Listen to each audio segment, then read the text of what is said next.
like this really weird thing you tell your therapist, you know? I had this dream, I wrote a Broadway show, and I'm sitting on stage next to Dolly Parton. You know? There's nothing like Broadway. And, you know, if you grow up loving the theater and you think to yourself, God, you know, to have something on Broadway, I mean, it's not that many people ever get to do that in life. And it's, you know, I'm so glad that I didn't drop dead before I actually got here. Were you fans of the movie going into this? Oh, of course. It's classic. Yeah, I mean, how could you not have? I'd never seen it. I'd never seen the movie. In the world. I think probably. Well, I think there's some other young dudes in the cast that may have not seen it before. No, you know, I'm older. I saw it. But I did see it right before we did the workshop initially, and I loved it. It's really fun. I grew up with the movie, absolutely. When I was a kid, I saw the movie probably 100,000,000 times. Oh, well, I'm old enough. I watched it over and over again. I love the movie. Yes. Oh, on video?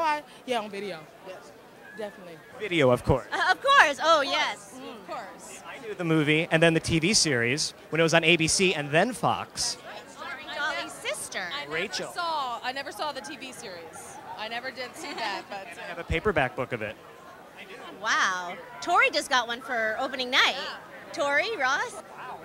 I better check my apartment. I had to actually take variations and themes of Dolly Parton, huh? That's exactly what I had to do, exactly right. And try to make it sound like a particular genre. For example, there's a part in the show where Andy wanted to kind of represent the kind of very male chauvinistic, misogynistic kind of sound, and he wanted it to sound like James Brown. So basically I took the bass line from one of Dolly Parton's songs in the show and put it through the James Brown filter and tried to create a dance arrangement for Andy.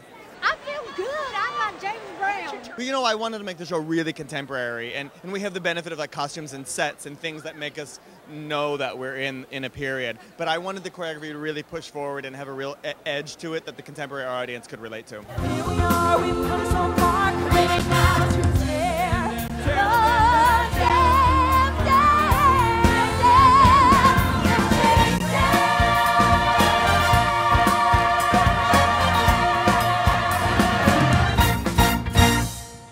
Coming up to you saying, say atta girl, say atta girl. That is happening with some frequency, yes. Opening night on Broadway again, still exciting for you? Very exciting. We've sort of like just come to the crest. Is that how you say it? You just, well, there's Dolly Parton, of course. I've heard of her. Yeah, she's not so bad. And she wrote a song called "Let Love Grow," which I get to sing. Which, you know, this is the most wonderful experiences in my life. To sit during rehearsals in the front row, and Dolly's right there, and I'm singing to Allison Janney. I'm sort of in a dream world. It's on my resume. Right. The Atta Girl Girl. Audiences seem to really be reacting to your take on Roz. I mean, they're, yeah? Really? No, I don't, really. I didn't. Stealing the show half the time. Oh, honey. You are, everyone's saying it. I'm going to kiss him on the mouth. Okay. Just like I fantasize, like the lovers in books and on screen.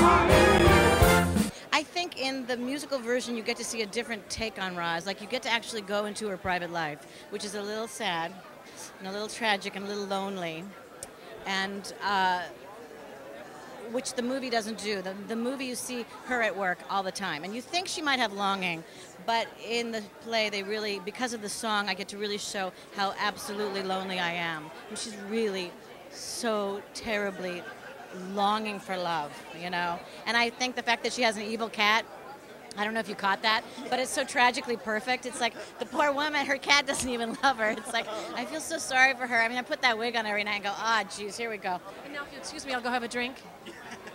Okay, just a little one.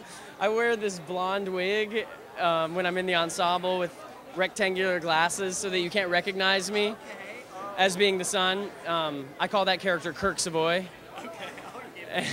Yeah, and Dolly actually told me one time that I look like Jeffrey Dahmer in that wig. So if you are trying to spot me on the stage, look for the serial killer creepy guy, and that's me.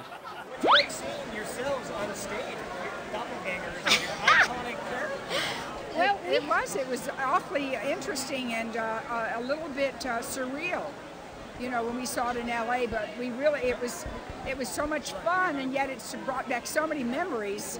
You know, it was a pretty a bittersweet experience to feel like that was we were still living up there in some way.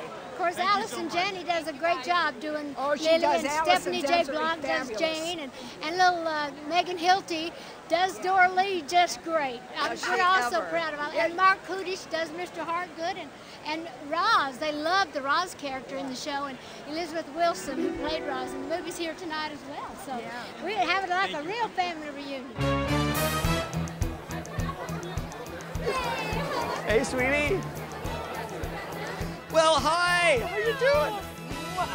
I won't muss your makeup. So look at you, you're all sparkling. Thank you. You want to come on in, darling? Behind the gold pole, we missed you. Hi, sweetie. Oh my God, are you gorgeous? Thank you. Oh, you look beautiful. Oh, I love Tool.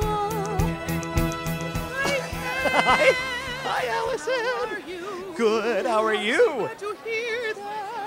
LA, we saw you there. Now, Broadway, you're opening yet another show. Yeah. So is it still exciting for you? It's exciting every time you do it because you're creating something new, hopefully, every time. So it's a first time every time. It is, and it's fantastic. That's why I love this business. It's like being a virgin all over again. Seriously, listen, man, if you can be a virgin 11 times, that's not a bad thing. Opening night on Broadway. Oh, isn't it crazy? It's crazy. I'm so excited. So now, what's going on? You're about to go on stage. You're ready to. Now you're on stage. Is it like nerves? I mean, really, what happens on an opening night? Well, I guess this is technically my first one, you know, like originating something. So, I mean, we've been waiting for this day for so long that I think it was just kind of like a big sigh of relief. You know, we've been working towards this for years now, and so tonight really was a dream come true. All right, well, here you are. First we saw you in LA, and now you're here in New York. I know. Broadway musical. Is this your first big musical opening night? Yes, it is. My first Broadway musical theater. It's my Broadway musical theater debut. Yes. You're knocking them dead as Violet. This old gal is one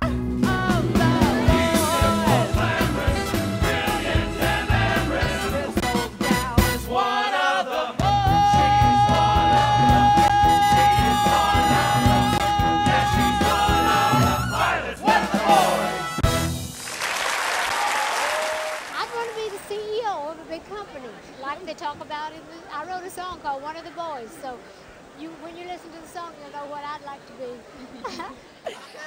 Ken. Opening night on Broadway. I know. So just what's going on? So many things. We're relieved, we're celebratory, and I know this sounds so silly, but there's something bittersweet about it because I feel like I'm going to miss them. Do you know what I mean? We've been seeing each other day in and day out and rehearsing day in and day out. And now that the show is ours and there's no more rehearsal, we'll check in with each other an hour before the show. Hopefully there will still be some shopping sprees and teas and crumpets. But I truly will miss these girls and this cast on a day-to-day basis. Truly, yeah. You gotta keep it alive. I love them. You know, maybe you'll get their attention if you change some lines here and there. You know, We need a rehearsal. I can't remember this scene. No, I wouldn't do that.